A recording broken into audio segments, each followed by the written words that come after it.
Bismillahirrahmanirrahim. Assalamualaikum warahmatullahi wabarakatuh.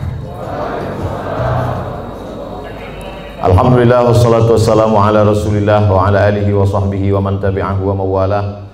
Rabbi shrah li sadri wa yassir li amri wahlul 'uqdatam min lisani yafqahu qawli. Yang sama-sama kita hormati Bapak Dewan Komisaris Bank Sumut, Bapak-bapak Direktur Bank Sumut, karyawan, pegawai, tak dapat saya sebut satu persatu. Insya Allah kita semua dimuliakan Allah Subhanahu wa Ta'ala. Amin ya Rabbal Alamin. Anak raja naik sampan, baju bagus bukan untuk pamer. Bagaimana tahu muka tampan kalau muka ditutup masker? Itu pantunnya baru dapat aja tadi. Jadi sekarang ini banyak orang yang galau, yang tak punya duit galau, yang punya duit makin galau. Karena begitu banyak orang yang meninggal karena COVID-19. Itu yang datang itu baru COVID-19, belum COVID-20, belum COVID-21. Oleh sebab itu maka menghadapi ini tidak ada cara dan jalan lain kecuali berserah diri kepada Allah Subhanahu wa Ta'ala. Kita diajarkan Nabi Muhammad SAW, mau ada COVID walaupun tak ada COVID, keluar dari mulut kita itu sama, la haula wala quwata illa billah. Jadi kita diajarkan itu bukan sejak ada COVID ini saja. Sebelum COVID itu ada muncul, kita sudah berkata bangun pagi, alhamdulillahillazi ahyana, dia yang menghidupkan kami, wa amatana, sebelumnya kami mati, wa ilaihin nusyur, dan kita pun akan kembali kepada dia. Ini menghadapi COVID ini manusia ini terbagi dua, Eka dan Eki, ekstrim kanan, ekstrim kiri. Yang ekstrim kiri tak ada COVID itu, malah ditantangnya, mana COVID itu biar kukunyah-kunyah. Yang satu lagi pula amat sangat ketakutan COVID, semua dicucinya, semua cuci, wali keluar semua cuci tangan, sampai saking seringnya cuci tangan sampai nampak contekan waktu SD dulu. Ada yang mengirim gambarnya ke saya. Oleh sebab itu kita Ahlus Sunnah wal Jamaah berpegang wa kadzalika ja'alnakum ummatan wasata. Kami jadikan kalian ini umat yang pertengahan.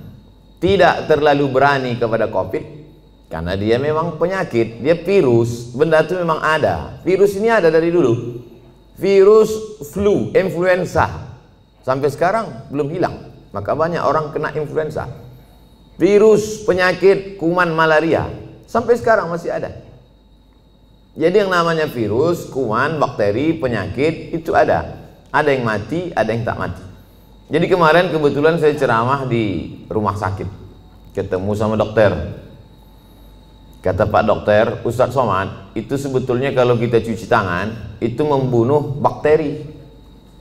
Kalau kita cuci tangan, pakai hand sanitizer, pakai sabun, itu membunuh bakteri, Ustaz. Adapun virus tak mati, kata dia. Saya tak pula saya tanya apa beda virus sama bakteri. Nampak kali bodoh kita kan? Masa profesor nanya? Ya, diam aja, saya angguk-anggukkan aja. Jadi Ustadz Somad, itu virus itu cara mematikannya bukan dengan cuci tangan, Pak Ustadz. Saya diam aja, saya dengar terus. Cara mematikannya itu jangan kasih dia makan. Makanan virus itu gula. Maka kalau tak ada gula, mati dia. Jadi bagaimana cara membunuhnya? Kata dia, banyak-banyak puasa sunat. Memanglah itu ajaran Nabi Muhammad SAW. Jadi kalau orang yang faham hikmah di balik ini, maka sesungguhnya dia tahu bahwa Nabi Muhammad SAW itu tidak hanya mengajarkan kita doa, tak hanya mengajarkan baca yasin, tahlilan, takziah. Bukan hanya itu, bahkan sampai ke virus, bakteri, pandemi, wabah abad 21 pun sudah diajarkan Nabi sejak 14 abad yang silam. Apa kata Nabi? Iza sami'tum bihi, kalau kau dengar ada suatu wabah terjadi di suatu negeri, la taqdimu ilaihim, jangan kalian datang ke situ. Kalau ada suatu wabah terjadi, sudah ditetapkan bahwa negeri itu zona merah, zona hitam, jangan kau datang ke sana. Wa idza waqa'tum bihi, kalau di kampung halamanmu terjadi suatu wabah pandemi, la takhruju firaram minhu. Kalau kau dengar ada suatu wabah terjadi di suatu negeri, jangan kau datang ke sana. Dan kalau kau berada di suatu negeri terjadi wabah di situ, jangan kau keluar dari kampungmu. Itulah yang dikenal orang sekarang dengan istilah PSBB, lockdown, social distancing. Bahkan kemudian beberapa negeri kota sampai dikepung, tak boleh keluar, polisi tentara dikerahkan. Sudah diajarkan Nabi SAW 14 abad yang lalu. Bagi yang belum kena, amalkan ini. Bagi yang sudah kena, mati dia. Nabi mengeluarkan statement sabda. Apa kata Nabi? Al-mat'unu syahid. Orang yang mati kena penyakit wabah, syahid, maka matinya mati syahid. Orang yang mati syahid itu selamat dari 4. Tak merasakan sakratul maut, tak merasakan azab kubur, tak merasakan hisab, langsung masuk surga. Jadi Nabi itu sudah berikan 2 langkah. Bagi yang belum kena, ini obatnya. Yang sudah kena, ini obatnya. Maka keluarga tak terlalu bersedih hati. Kenapa? Karena saudaranya, keluarganya, bapaknya, ibunya, anaknya, neneknya, keponakannya, jirannya, sahabatnya itu meninggal dunia dalam keadaan syahid. Dan bagi yang masih hidup, kita diajarkan untuk melakukan langkah-langkah social distancing, protokol kesehatan. Makanya saya tak berani kalau ceramah tausiah di tempat yang tak bisa dibuat protokol kesehatan. Nah, adapun di sini bisa Ustadz nanti di Wang Sumut, nah kita tengok dulu ada tak protokol kesehatan. Ternyata lengkap semuanya. Begitu datang tak bisa dikenali mana direktur, mana, sama semua mukanya, tutup muka. Biasa dulu saya ke Medan ini disambut dengan tola al-badul alaina, solawat, salatullah, salamullah. Tapi begitu datang sini tidak, begitu datang langsung tembak. Masih syukur segan dia tak tembaknya kening, tangannya. Kalau tempat lain langsung pang. Habis itu tempat duduk berjarak, pakai masker. Artinya apa? Kita tidak terlalu cemas sekali, tapi kita juga tetap menjaga ini. Jangan terlalu takut kali, jangan pula terlalu berani kali. Nah, kita tetap macam biasa aja. Coba kalau kita terlalu cemas, terlalu takut, terlalu ngeri, iman kita jatuh, imun kita turun, di situ dia masuk. Jadi agak beranikan sedikit, biar jangan apa kali COVID itu. Begitu kalau orang Medan. Kalau orang Jakarta kan kalau ada AC mati kan dibilangnya, lu tolong hidupin tuh AC biar agak dinginan dikit.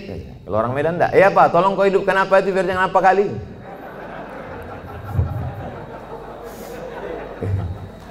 Bapak Ibu yang dimuliakan Allah Subhanahu wa taala. Qul, katakanlah, lan yusibana illa ma kataballahu lana.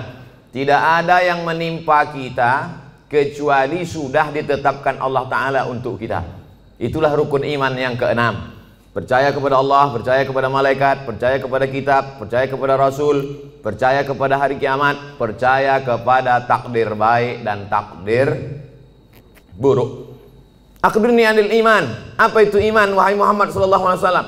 Antu'mina billah wa malaikatihi wa kutubihi wa rusulihi wal yawmil akhir wa biqadri khairihi wa syarrihi. Percaya kepada takdir baik, takdir buruk. Tapi ini masalah takdir ini kita mesti dalam menyikapi takdir kita ada al-kasbu wal ikhtiar, ada usaha. Dengan penuh kesadaran kita tak pakai masker, tak social distancing, tidak cuci tangan, tidak pakai hand sanitizer, itu bukan tawakal. Itu bodoh yang terlalu diperlihatkan. Kalau bodoh sendiri aja, jangan ngajak-ngajak orang. Oleh sebab itu maka kalau sudah kita berusaha kena juga, berarti itu takdir. Ada takdir, ada hukum sebab akibat. Pejamkan mata, tak usah tengok kanan kiri, nyebrang di jalan. Itu bukan takdir, sebab akibat. Tapi setelah kita berusaha tengok kanan, tengok kiri, tengok kanan, tengok kiri, menurut kita sudah aman, ditabrak juga. Tidak ada cara lain kecuali beriman kepada takdir baik dan takdir buruk. Itulah beda Jabariyah dengan ahlu sunnah. Jabariyah itu halul bid'ah, kelompok ahli bid'ah. Kenapa disebut bid'ah? Karena dia membuat-buat ajaran yang tidak diajarkan Nabi Muhammad SAW. Jabariyah artinya terpaksa. Kata dia hidup ini terpaksa, tak ada pilihan. Kenapa kau tak pakai masker? Aku terserah aja lah, mau mati matilah. Oh, tak bisa begitu. Kita harus ada ikhtiar, harus ada usaha. Begitu juga dalam masalah mengambil rezeki, begitu juga dalam masalah menolak bala. Itu semua air minum yang di depan meja itu, di depan kami, di depan saya tadi, itu memang sudah diperuntukkan untuk saya. Air minum itu untuk saya, kue kotak itu untuk saya. Tapi karena saya tak ada usaha untuk membuka dan meminumnya, maka saya tak bisa ke mulut saya, walaupun sudah diuntukkan untuk saya. Itu tentang masalah menarik rezeki. Begitu juga dengan menolak bala. Kalau tidak ada usaha ikhtiar dari kita, bawa sepeda motor kerja, dikunci stangnya, habis itu beli pula gembok, kunci ban depan, habis itu rantainya digembok pula, kemudian ban belakang itu ikatkan ke pohon pinang. Pas pulang sore, diambil pencuri itu sama pokok-pokok pinangnya sekalian. Maka itu takdir. Itu takdir namanya. Beriman kepada takdir baik, takdir buruk. Tapi orangnya cengengesan, lalu kemudian tak tentu arah, entah bagaimana ceritanya, otaknya tak fokus, mau berangkat, ditinggalkannya kunci situ, naik dia ke atas, asik nelpon, iya betul, tinggal kunci. Habis itu turun ke bawah, lapor sama security, Pak security, motor saya tinggal hilang. Gimana keadaannya? Tadi saya tinggalkan kunci. Ah, mampuslah kau, kata dia. Kenapa? Berarti kurang usaha, tak ada ikhtiar. Itu yang diajarkan Nabi Muhammad SAW. Jadi ke suatu ketika seorang sahabat masuk ke dalam Masjid Nabawi. Ditanyanya Nabi, ya Rasulullah, itu ontaku di luar belum kutambatkan. Aqilu hawa atawakal, utliqu hawa atawakal. Ku lepaskan aja begitu baru aku tawakal, atau ku tambatkan dulu ke pokok kurma baru bertawakal. Kata Nabi, kau ikatkan dulu, kau tambatkan dulu baru kau bertawakal. Sebetulnya itu pikiran sederhana saja. Cuman sahabat ini mau ngetes cemana sebetulnya ajaran Islam ini. Apakah perlu usaha atau tawakal saja?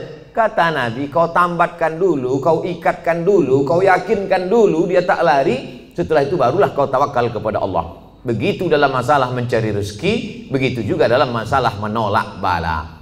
Wa iyam sasqallahu bidurrim fala kashifa lahu illahu. Kalau kau ditimpa suatu musibah, penyakit, kehilangan, kebakaran, tumpur, hilang, bangkrut, tidak ada yang bisa menyingkapkannya kecuali Allah. Wa yuridka bi khairin fala radda li fadlih. Tapi kalau Allah mau ngasih kau rezeki, mau menaikkan jabatanmu, maka tak pula ada yang bisa menolaknya. Itulah makanya setiap subuh kita katakan raditu billahi Rabbah, aku ridha menerima segala sesuatunya. Hanya saja kadang orang kita ini salah pasang. Kalau ada terjadi sesuatu musibah terjadi, dia katakan ikhlas ya, ikhlaskan aja. Sebetulnya yang tepat itu bukan ikhlas, ridha. Ridha menerima ketetapan Allah Subhanahu wa taala. Ridha itu bahasa kitanya apa? Ridha itu artinya plong, berlapang dada. Seperti ridhonya orang mati dimandikan oleh orang yang memandikan jenazah. Begitulah ridha kita kepada takdir ketetapan Allah. Sebagaimana orang mati dimandikan. Ibu, bapak pernah menengok orang mati waktu dikorek hidungnya melawan dia? Yang kau cucuk-cucuk hidung gitu? Tak ada. Terserahlah, mau kalian cucuk hidungku, telingaku, terserah. Makanya waktu kita masih hidup ini baik-baik sama orang. Nanti balik dari sini cari di RT RW itu siapa yang memandikan jenazah, baik-baik sama dia. Kalau kita sombong-sombong sekarang, pas kita mati nanti disemprotnya pakai dorsmir. Apalagi Bank Sumut ada program santunan, santuni mereka memandikan jenazah, orang yang menguburkan, orang yang supir ambulan.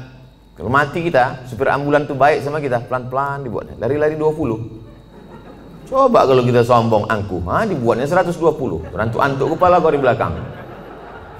Nyawa baru tercabut, sakitnya belum hilang, lempang. Baru kau tahankan dulu, sombong kali kau kan, kata dia. Oleh sebab itu maka ini semua adalah bagaimana kita menyikapi hidup. Hidup ini dari dulu sampai sekarang begini-gini aja. Dari sejak zaman Nabi Adam sampai Adam Smith, hidup ini begini-gini aja. Yang kaya sombong, yang punya jabatan sombong, orang miskin susah melarat, mau mati aja bawaannya. Jadi tinggal kita bagaimana menyikapi hidup. Dulu yang hidup di Medan ini datuk nenek moyang kita. Habis masa mereka datanglah masa ayah emak kita. Habis masa mereka sekarang masa kita. Ini sedang hijau-hijaunya ini. Ibarat baru bertunas hijau, berbatang, mekar, berputih, berbuah, kuning, layu, mati. Yang di hadapan saya ini hijau-hijau semua. Maskernya maksudnya. Sampai masanya kita akan menguning dan layu. Saya ini agak kuning sedikit. Habis itu tak lama ini layu dan mati. Kemudian datang masa anak kita. Hidup ini singkat Bapak Ibu. Tapi kalau salah kita menyikapi hidup, penyesalannya luar biasa. Takut mati, takut pensiun, takut tak ada duit, takut susah, takut tak ada kerja, pergi ke dukun. Pak dukun, tolong aku. Dalam hati dukun tuh, aku udah lama juga minta tolong sama hantu ini, kata dia. Minta tolong lah pula sama dukun. Ilaha illallah Muhammadur Rasulullah. Tidak ada tempat minta tolong kecuali hanya kepada dia. Itulah yang kita katakan 17 kali sehari semalam. Iyyaka na'budu wa iyyaka nasta'in. Iyyaka na'budu, hanya kepada Kau saja aku minta tolong. Iyyaka nasta'in, hanya kepada Engkau aku beribadah, kepada Engkau saja aku minta segala pertolongan. Makanya waktu subuh, sebelum terbit matahari, sebelum masuk kantor, sebelum kerja, itu dulu yang ditanamkan dalam diri. Tidak ada tempat minta tolong kecuali dia. Makanya ayatnya diatur oleh Nabi. Ayatnya tak boleh ganti-ganti. Ayatnya mesti itu, tak boleh tukar-tukar. Qabliyah subuh, rakaat pertama kuliah, rakaat kedua hanya dia saja. Waladdallin amin. Qul huwallahu ahad. Esa, tunggal tak berbilang. Minta hanya kepada dia. Allahus. Jangan ragu-ragu mengucapkan. Allahus samad. Coba tengok terjemahannya. Allahus samad, hanya dia saja tempat bergantung. Jangan bergantung kepada kawan. Hari ini kawan, besok berubah menjadi lawan. Jangan bergantung dengan atasan. Besok masanya berganti atasan, berubah dengan yang lain. Jangan bergantung dengan siapapun. Ibu jangan terlalu bergantung dengan bapak. Nanti bapak itu kawin lagi, ibu stres. Provokator Ustaz nih. Enggak. Aku cuman, beban ini sama-sama berat. Tapi kalau kita siap dengan tak siap, itu beda. Kita tak siap menerima beban ini, akhirnya kita down, jatuh. Ini ada semen. Kita tanya dulu beratnya berapa? 1 sak. Yakinkan bahwa 1 sak itu 50 kilo. Sehingga ketika dia datang kita siap. Jangan kita tanya sama Ustaz, Ustaz, 1 sak zakat fitrah itu berapa? 3 kilo. Itu 1 sok. Disangkanya 3 kilo, pas ditimpa tumbang, jatuh, mati. Ya kalau mati langsung, kok setengah mati? Stroke 6 bulan? Berkulit-kulit mata, tak mati-mati. Datang Ustaz Somad suruh baca doa, baca Yasin 3 kali. Alhamdulillah Pak Ustaz, udah mati. Lalu soal itu Bapak Ibu yang dimuliakan Allah, semua kita ini mati. Tak ada yang tak mati. Michael Jackson berapa duitnya mau menyogok Tuhan supaya tak mati? Tak bisa. Dibuatkannya sudah 1 kapsul supaya dia masuk ke dalam, supaya malaikat maut tak masuk ke dalam. Sudah disebutkan Allah dalam Quran, aina ma takunu yudrikumul maut. Dimanapun kau berada, kematian akan datang menjumpai kamu. Bukan kita mencari mati itu. Mati itu datang menjumpai kita. Coba tengok bunyi ayatnya. Yudrikumul maut. Mati itu datang menjumpai kamu. Jadi kalau ada orang hari ini petantang-petantang, mana mati itu? Sini, sini. Sabar aja kau. Kalau memang udah datang, nanti tak usah kau panggil, datang juga dia. Yudrikumul mautu, kematian datang menjumpai kamu, walau kuntum fi burujim musyayyadah, walaupun kau berada di tempat peti yang kokoh. Karena dulu orang kafir musyrik jahiliyah itu dipakunya kotak, masuk dia ke dalam, ditanya sama kawannya, kenapa kau dalam? Mudah-mudahan malaikat maut tak bisa masuk ke sini. Aina ma takunu, dimanapun kau berada. Mati jangan dicari, mati tak perlu kita cari. Tapi kita bersiap apa yang akan kita bawa untuk mati menghadap Allah SWT. Lan tamuta nafsun qabla an tastakmila rizqaha wa ajalaha. Orang tidak akan mati sebelum 2 penuh. Rezekinya penuh, ajalnya penuh. Asal sudah penuh, jalan. Kita ini macam truk. Selama belum penuh, berhenti dia. Asal sudah penuh, jalan. Abdul Somad belum penuh lagi. Bapak-bapak di depan sama ibu ini pun nampaknya belum lagi penuh. Asal sudah penuh. Makanya wafat itu artinya penuh. Wafat artinya penuh. Kemana si Anu? Udah penuh Pak Ustaz, udah jalan duluan. Nanti kalau nampak kawan macam-macam dia, tak sholat dia, tak zikir dia, tak sedekah dia, kasih tahu sama dia. Aku tengok kau udah agak-agak penuh ini. Bapak Ibu yang dimuliakan Allah Subhanahu wa taala. Ustaz takut tak mati itu. Saya tidak takut kali. Cuma agak takut juga sedikit. Semua hidup ini sudah saya rasakan. Disambut oleh orang-orang besar, hebat-hebat, sultan-sultan, raja-raja, udah, menteri-menteri, udah. Disambut pula sampai ke hutan belantara, sampai tak ditegur orang, sudah. Masuk saya ke dalam hutan-hutan, satu pun tak ada menegur, tak ada yang kenal. Jalan saya cuek aja dia. Bapak, kata saya, kata dia. Pernah, macam-macam. Ceramah diundang orang pakai mobil mewah, pernah. Ceramah diundang pakai mobil sayur, pernah juga. Kalau pakai mobil mewah itu kita dijemput orang, bukakan kacanya, jalan ya. Begitu sebut pakai mobil sayur, baru gini mati mesin.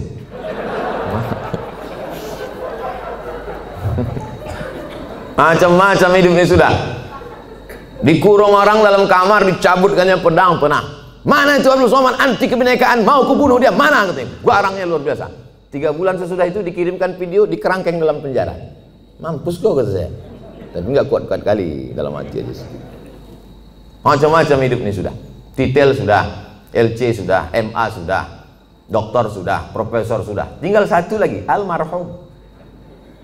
Nah oleh sebab itu mati ini, dulu saya berpikir bahwa mati itu 63 tahun, mesti macam umur Nabi Muhammad SAW. Ternyata kawan-kawan, saya pejamkan mata, si Anu kawan kuliah saya meninggal, si Anu kawan saya dulu SMA meninggal, si Pulan kawan saya dulu sama-sama SD, sama-sama cabut kami, sama-sama mandi di sungai, meninggal. Jadi kita kalau nengok orang meninggal itu jangan tengok yang tua-tua, itu kekeliruan kita. Nengok orang meninggal yang ubannya banyak, sehingga habis itu kita nengok di kaca, ah masih 3, masih lama lagi. Malaikat maut nengok orang mati itu, mencabut nyawa itu tidak menengok ubannya. Berapa banyak orang yang beruban tak mati-mati? KPU, kepala penuh uban. Mau nanti waktu sebelum diupload dibuang nih, tersinggung KPU dituntutnya berasa. Saudara yang dimuliakan Allah Subhanahu wa taala, oleh sebab itu maka bagaimana kita menjalani hidup ini, yang masa lalu sudah lewat, yang masa akan datang kita tak tahu, maka kita jalani yang masa sekarang, bagaimana kita melangkah ke depan. Maka bangun pagi, bangkitkan semangat. Aku hari ini masih diberi Allah kehidupan, langkahkan kaki, berangkat ke tempat kerja. Bismillahi tawakkaltu 'alallah, la haula wala quwata illa billah. Tetap bawa STNK BPKB. Memang pula macam la haula wala quwata, langsung lampu merah tak pandang lagi. Tangkap semua polisi. Kenapa kau tak ikut patroli lalu lintas? La haula wala quwata illa billah. Bukan kau aja yang dengar pengajian Ustaz Somad, aku penonton juga, kata Pak Polisi. Macam kau aja yang pengajian gitu. Oleh sebab itu maka setelah kita berangkat di tempat kerja itu serius kita. Kenapa? Karena kita mencari rezeki yang halal untuk makan, keluarga, anak, sekolah. Mudah-mudahan anak-anak kita ini menjadi anak yang soleh dan solihah. Berdoa dia tengah malam waktu kita mati. Bangun dia jam 2 malam, tahajud di bentangnya sajadah. Apa kata dia? Rabbi firli wali walidayya warhamhuma kama rabbayani shaghira. Mengalir ke makam kita macam tetesan embun di tengah gurun pasir yang panas. Lapang alam barzah kita, terang kubur kita. Bagi yang belum punya anak, mudah-mudahan diberikan Allah anak soleh soleh. Ustaz Somad doakan saya punya anak Pak Ustaz. Insya Allah.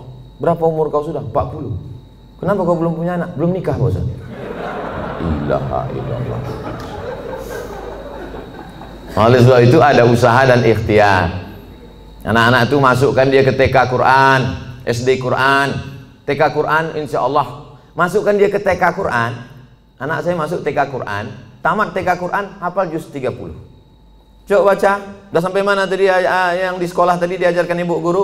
Dibacanya lah. Amma yatasaalun anin naba'il azim alladzi hum fihi mukhtalifun. Kalla saya'lamun, summa kalla saya'lamun. Menetes air mata kita karena di mata kita anak itu tak pernah besar. Kita tetaplah menengok dia ketika tapak kaki najwa jari panjangnya sejengkal. Tiba-tiba bisa dia hafal amma yatasaalun. Netes air mata kita. Masukkan dia ke TK Quran. Supaya jangan lagu-lagu itu yang dinyanyikannya. Topi saya bulat, bulat topi saya. Kalau tidak bulat, bukan omak saya kan. Usahlah lagi yang nyanyi ini juga lagi. Mulailah TK Quran. Lalu kemudian masuk SD Quran. Ada terbuat situ iklan. Masukkan anak anda SD Quran. 1 tahun setengah juz. Tamat dia 6 tahun 3 juz. TK 1 juz. SD 3 juz. Udah 4 juz. Cukuplah itu sudah. Nanti masuk pula SMP Quran. Aku tak tahan anak di pesantren Pak Ustaz. Paham saya. Orang Medan tak bisa berpisah dengan anak rindu. Anak pagi mau makan lontong sayur, ayam penyet, ayam patah, ayam mati. Tak tahan masukkan ke pesantren, masukkan boarding school. Pagi sebelum berangkat kerja, letakkan dia. Belajar kau di sini ya nak. Letakkan dia jam 7 pagi. Kita pun berangkatlah lanjut. Jam 8 sampai karena macet dan semacamnya. Lalu nanti sore pulang jam 4, jam 5 jemput dia balik ke rumah. Tahan Pak Ustadz boarding school, antarkan dia ke sana. Cari ini. Ada di daerah Tembung, ada di daerah Kutalim Baru, dulu tempat saya sekolah di Darul Arafah, ada pula di daerah, banyak keliling Medan ini. Masukkan dia, sebulan sekali jenguk. Saya Pak Ustadz tak tahan, anak saya ini 3 kali sehari saya jenguk. Makan pagi, makan siang, makan malam. Memanglah berat berpisah. Sayang sama anak ini bukan kita letakkan di celak ketiak. Sayang sama dia kita tinggalkan dia demi masa depan dia. Siapa yang bisa menjamin menjaga dia? Siapa yang bisa diantara bapak ibu ini menjaga anak-anak kita bebas dari narkoba, bebas dari sabu, bebas dari cabut? Siapa yang bisa menjamin anak-anak kita ini cabut? Tak ada yang bisa menjamin. Kita pun dulu cabut. Saya dulu sekolah di Sisingamaraja, Unifa, Muallimin. Pernah juga cabut ke Deli Plaza, ke Medan Plaza. Makanya waktu lewat di Medan ini saya cari manalah tempat cabut dulu, hilang udah semua. Pernah, cuma tak sering-sering kali. Saya sebetulnya tak jahat, kawan-kawannya aja. Begitu hebatnya pengaruh kawan terhadap anak-anak kita, dan kita tak bisa kontrol kawan dia, karena pergaulan ini luar biasa. Itu mempengaruhi pola pikir. Tapi kalau kita tinggalkan di pondok pesantren, maka insya Allah benteng terakhir. Bapak ibunya sudah selamat insya Allah. Tapi ini generasi kita ini kalau tidak kita selamatkan, kita carikan dia rezeki yang halal. Melangkahkan kaki dari rumah, aku meninggalkan semuanya ini wahai anakku adalah untuk mencarikan nafkah engkau yang halal, supaya kau jadi orang, supaya kau jangan jadi hantu setan, supaya kau nanti selesai kuliah, supaya kau menjadi berbakti kepada negara, bangsa, agama, orang tua. Maka niat kita itu sampai mati kita. Man mata duna malihi fahuwa syahid. Siapa yang mati mempertahankan harga dirinya, harta bendanya, maka matinya mati syahid, kata Nabi SAW. Dalam mencari nafkah ini pergi, capek, keluar kota, segala macam, meninggal dunia, maka matinya tetap mati syahid. Syahid itu tidak hanya orang yang berjuang fisabilillah di Palestina, tidak, tapi orang yang mencari harta yang halal. Oleh sebab itu tetap semangat. Ini banyak orang yang memisahkan diri. Kalau di masjid semangat, kalau sedang umroh semangat, pas di kantor lesu, letoy, loyo, lunglai, mau mati. Pas ada gajian baru semangat. Apa ini? Hancurlah negara ini kalau semangat kita ini hilang. Ada pula orang memahami agama itu hanya untuk mati saja. Aku sebetulnya malas mendengar pengajian ini. Kenapa? Itulah Ustaz itu sedikit cerita mati aja. Cerita mati aja. Memanglah kita ini mau mati, tapi pengajian itu adalah membuat kita bersemangat apa bekal yang akan kita bawa sebelum kita mati. Makanya yang kaya-kaya, yang hebat-hebat sebelum mati bangun masjid. Apa nama masjidnya? Ya terserah. Macam-macam nama masjid. Ada sebutnya masjid nama dia, ada masjid itu dibuatnya Al-Ikhlas, ada masjid At-Taqwa. Tadi subuh kami pengajian di masjid Jami'atut Taqwa, tinggi hampir 2 meter. Kata panitia pembangunan masjid, ini Pak di bawah ini tanah. Enggak, dicor semuanya. Entah berapa molen kata dia. Hebat betul. Tak ada lagi tanah di Medan. Banyak betul duit orang Medan. Di mana-mana masjid pakai timbun tanah liat, tanah merah. Dia enggak, pakai cor. Artinya apa? Luar biasa kemampuan orang. Harus ada tekad dalam hati yang punya duit. Sebelum aku mati, aku bangun masjid. Tapi tak perlu pula kita buat di update status. Sebelum mati, bangun masjid. Like and share. Paling tidak kita dalam hati kita, tekad kita. Tak sanggup saya bangun masjid Pak Ustadz. Saya ini tak bisa bangun masjid Pak Ustadz. Bangun rumah saya aja 3M. Wah, banyak kali duit kau. 3 kali minjam Pak Ustadz. Kalau tak sanggup semua, jangan tinggalkan semua. Datangi ketua pembangunan masjid. Aku tak sanggup Pak kalau untuk bangun masjid, tapi ngasih pintu kosen bisa. Ini ku kasihkan kipas angin. Ini aku kasihkan meja untuk pengajian Ustadz. Ini ku kasihkan kursi khusus. Ini kursi Pak untuk wakaf di masjid ini. Mantap kali kursinya. Ini kalau pas Ustadz Somad aja datang ke Medan. Ustadz lain jangan. Jangan begitu. Semua dipakaikan. Itulah yang akan kekal abadi. Ini kadang banyak orang ini mau numpuk. Mobil, motor, rumah segala macam. Pas mati habis, tinggal semuanya. Hidup kita ini macam mimpi Bapak Ibu. Kata Sayyidina Ali, an-nasu niyam. Manusia ini tidur semuanya. Bapak ini sedang tidur, ibu sedang tidur, semua kita ini sedang tidur. Kita baru terbangun itu ketika kita mati, barulah kita tersadar rupanya kita ini sedang dalam tidur panjang dan sedang mimpi lelap-lelapnya. Ada yang sedang mimpi jadi ustadz terkenal, ada yang sedang mimpi jadi pengacara, ada yang sedang mimpi jadi bankir, ada yang sedang mimpi macam-macam mimpinya, ada yang sedang mimpi selingkuh. Setelah mati barulah kita tahu kenyataan. Oh, ternyata ini hidup hanya mimpi saja. Siapa yang paling mulia di antara kita nih kalau mati nanti menghadap Allah? Tak ada jaminan Ustaz Abdul Somad lebih mulia, tidak. Apakah Bapak Dewan Komisaris, Bapak Direktur lebih mulia? Belum tentu, belum jaminan. Tapi paling tidak mereka di dunia pernah mulia. Di akhirat mudah-mudahan mulia. Jangan sampai di akhirat tak mulia, di dunia sengsara. Nauzubillah. Makanya doa kita diajarkan Nabi, Rabbana atina fid dunya hasanah wa fil akhirati hasanah. Makanya waktu tawaf itu Rabbana atina fid dunya hasanah wa fil akhirati hasanah wa qina azabannar. Rabbana atina fid dunya hasanah. Ada pula bapak-bapak satu-satu lagi, Rabbana atina fid dunya hasanah wa fil akhirati fatimah. Itu yang ngasih bimbingan manasik haji saya tahun 92 dari embarkasi Polonia Medan. Saya berangkat bulan Mei 1992 dari embarkasi Polonia Medan. Belum ada Kuala Namu lagi waktu itu. Lalu kemudian datanglah Ustadz, lupa saya nama Ustadznya, ngasih manasik haji. Dia yang cerita itu. Ada jamaah haji dari Medan, kata dia berdoa di samping Ka'bah, Rabbana atina fid dunya hasanah wa fil akhirati fatimah. Dipanggil sama Ustadz. Kenapa kau sebut Fatimah? Kalau ku sebut dua kali hasanah, marah Hasanah. Biniku yang kedua Fatimah. Itulah pentingnya kita paham apa yang kita doakan ini.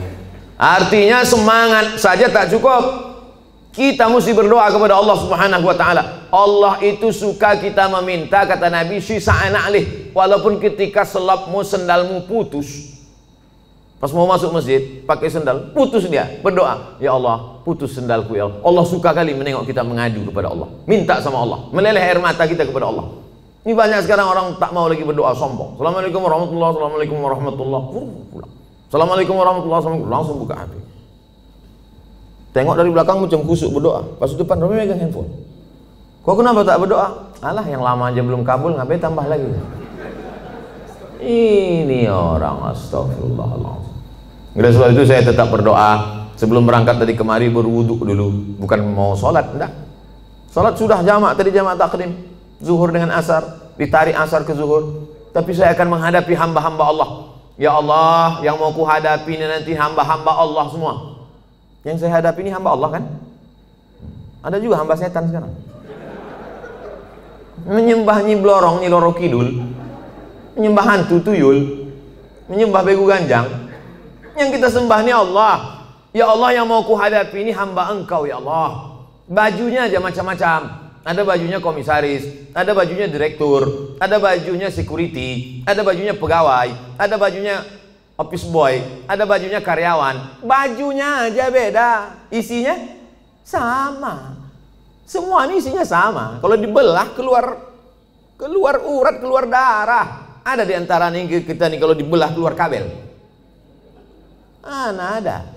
Sempat ada di sini dibelah keluar kabel, dua kemungkinan. Kalau tak Robocop, Transformer. Nggak ada. Selama masih ada kulit, ada darah, ada daging, berdetak jantung, berarti jantungnya. Semua kita nih casingnya aja macam-macam. Jantungnya sama. Makanya saya kadang dikritik jamaah, Ustaz ceramah bajunya itu terus, pakailah baju lain. Saya pakai baju. Batik dari mana tuh Pak Ustaz? Batik Tapanuli Selatan. Mereknya Pak Ustaz Casio, dikasih orang. Saudara yang dimuliakan Allah Subhanahu wa taala. Baju kita aja, casing kita aja yang beda. Isinya di dalam sama, tetap jantung tuh yang berdegup, yang berdetak. Berdegup, berdetak. Begitu kalau orang kerja di bank. Kalau orang utang nasabah baru agak kencang sedikit.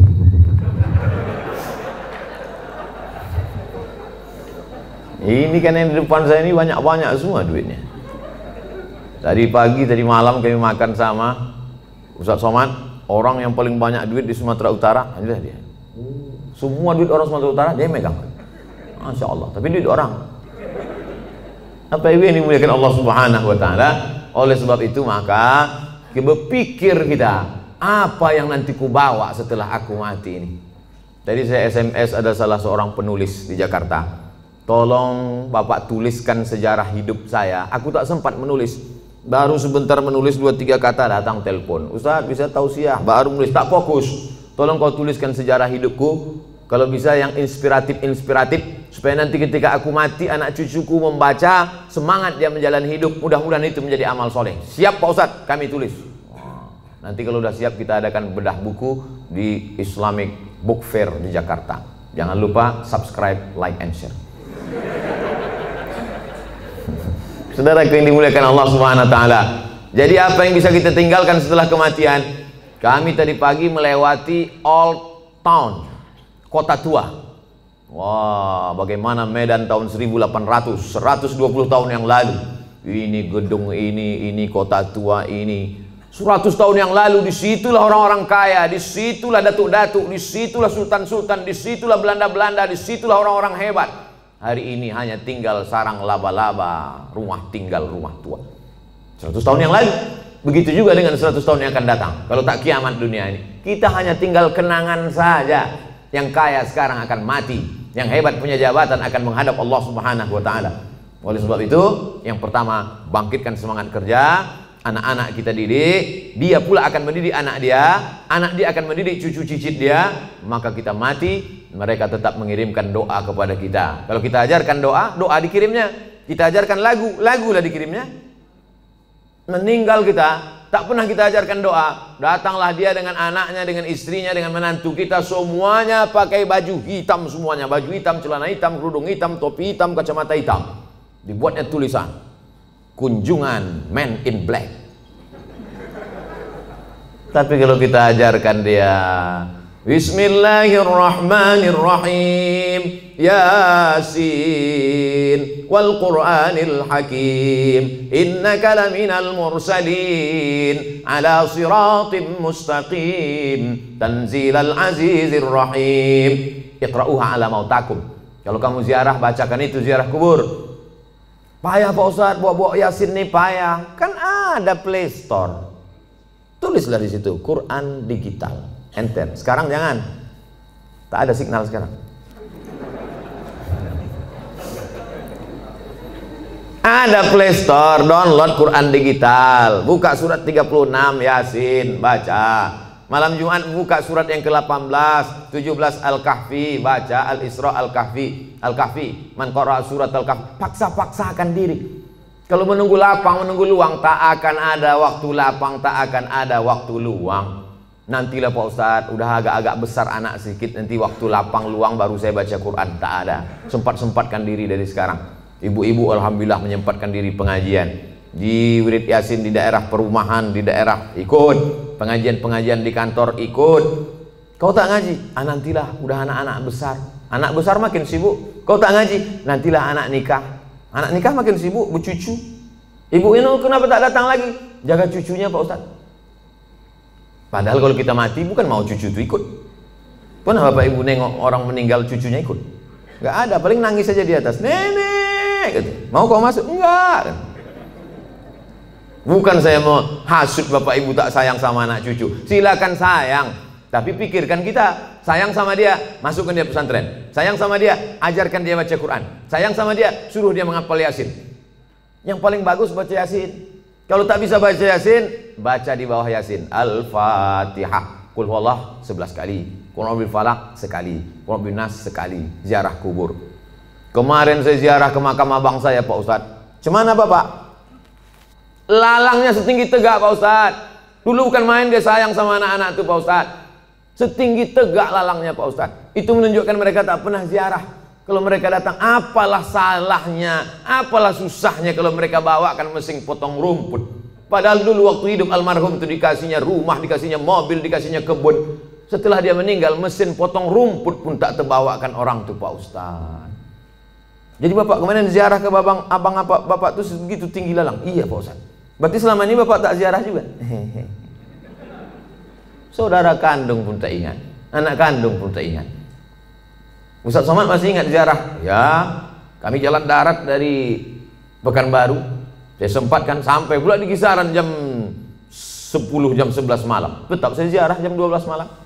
Jam 12 malam ziarah. Tak takut Ustaz sama hantu. Hantu itu takut sama saya. Saya sama hantu. Tuh katanya. Kita takuti Ustaz Somad? Tak usah, kita yang takut sama dia. Sok hebat kali Ustaz Somad. Bapak Ibu yang dimuliakan Allah Subhanahu wa taala, kita bacakan ketika ziarah kubur salam. Ketika lalu kita ucapkan salam. Assalamualaikum ya ahlad diyar minal mu'minin wa inna insyaallah bikum lahiqun yarhamullahul mustaqdimin wal mustakhirin nas'alullaha lana wa lakumul afiyah. Oh, panjang ternyata salamnya Pak Ustaz. Ya, itu yang diajarkan Nabi. Kami selama ini pendek aja Pak Ustaz. Apa salamnya? Assalamualaikum ya ahlal kubur. Jadilah daripada tidak salam sama sekali. Bagus kalau Bapak Ibu punya duit, buatkan baleho besar. Saya sangka larangan mengucapkan salam ke kubur. Buatkan baleho agak-agak sebesar itu. Saya kira kalau cuma sebesar itu tak sampai 500.000. Bawakan ke baleho, buatkan. Tempelkan di daerah-daerah kubur. Kalau ada duit 500.000, buat 5. Berapa ini satu ini Pak? Bapak tukang digital printing. Kalau satu ini berapa Pak?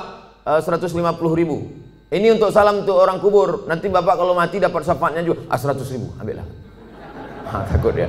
Buatkan 5. Buatkan 5, tempel di beberapa kubur yang ada di Medan ini. Sehingga nanti kalau orang lewat di kubur itu, dia sempat mengucapkan salam. Assalamualaikum ya ahla diyar minal mu'minin wa inna insyaallah bikum lahiqun yarhamullahu mustaqdimin wal mustakhirin nasallahu lana wa lakumul afiyah. Syukur-syukur sempat dia membacakan Al-Fatihah untuk semua yang ada di daerah makam ini. Assalamualaikum Al-Fatihah. Itu baik sekali.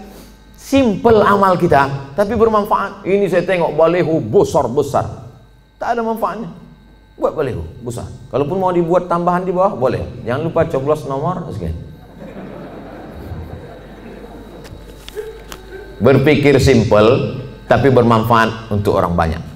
Saya sudah bicara lebih kurang 50 menit. Sekarang jam 5:15. Saya jawab beberapa pertanyaan.